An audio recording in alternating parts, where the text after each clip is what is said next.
Martha? Very special. We're going to show that in just a second. Ed, thank you very much. Good to see you. Here now, the aforementioned Ben Shapiro, editor-in-chief of the Daily Wire, who wrote today's 5 reasons why Oprah would win and 5 reasons why she could lose. Ben, good evening. Good to see you as always. We thought that a matchup between Hillary Clinton and Donald Trump was going to be fascinating, and indeed it was. But this could be a whole new level. No question. I mean, Oprah Winfrey is the most well-known person probably on planet Earth outside of President Trump. So you'd have 2 of the most high-profile people in American history battling it out. She obviously is another self-made billionaire. She has cultivated particularly female audiences for the last 30 years. She's a television star.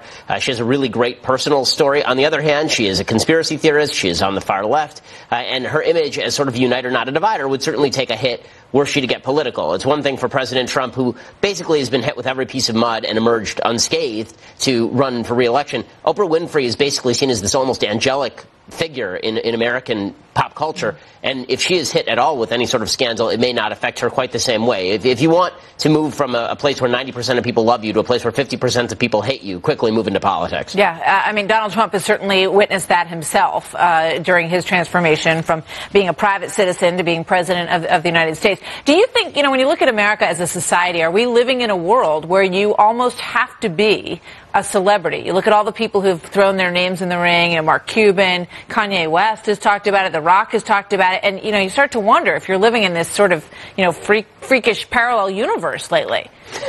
I think there's some truth to that. I think the idea that high name recognition makes a difference, particularly in primaries, is absolutely true. Can you imagine Oprah Winfrey losing primaries to Joe Biden? I can't. I think that if Oprah Winfrey runs against a bunch of typical Democratic politicians, they have a very hard time knocking her out of the race. Obviously, the Republicans couldn't knock Donald Trump out of the race, and he was less of a celebrity than Oprah Winfrey is. I think it's because Americans have this sort of dual-track mind when it comes to what they think the president does. On the one hand, we think that the president is there to do policy and engage in policy we like. And then there's really what we think the president does, which is say stuff.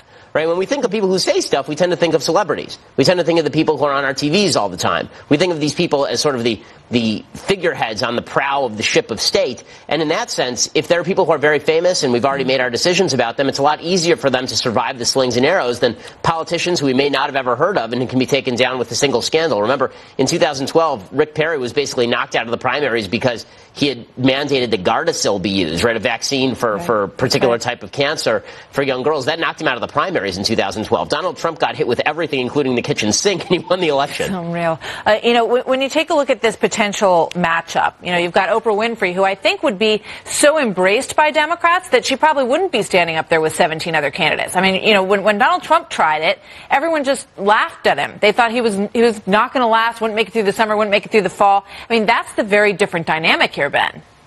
I think that's true. And I think Democrats also have a way of anointing candidates that Republicans simply have not had. In 2016, obviously, they anointed Hillary Clinton.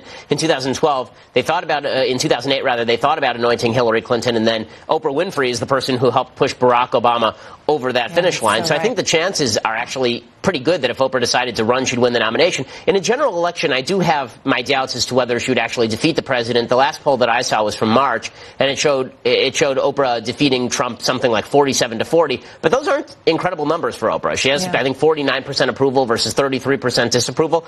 Wait till she actually has to go through a political cycle or two and see how those numbers hold up. I got to let you go, but one last thing. You sort of went out on a limb today. You said you don't think she was that brave. Everybody on that room was up on their feet. And you said she wasn't brave last night. What did you mean? I mean, what the hell kind of risk was she taking? She was standing in front of an entire town filled with sexual abusers and harassers. She said nothing about it for 20 years. She's being cheered by people who said nothing about it for 20 years. And there she is, pretending that she's leading the fight.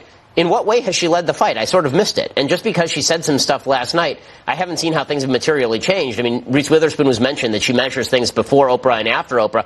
What changed after Oprah? Oprah said a bunch of stuff. Well, I was under the impression that most of us agreed with that stuff when this stuff first broke, and she lauded the Hollywood Foreign Press Association. Where were they reporting on the sexual harassment and abuse scandal for the last 20 years? It is literally their job to cover Hollywood, and yet it took the New Yorker and Ronan Farrow to uncover all this stuff. Where was the Hollywood Foreign Press Association that was receiving such plaudits at the hands of Oprah Winfrey? Again, a woman who is good friends with Harvey Weinstein, being cheered by Meryl Streep, a woman who's gave a standing ovation to Roman Polanski. Yeah, but there's a circle of support that ignored everything that you just mentioned so potently. Ben, thank you very much. Great to see you tonight.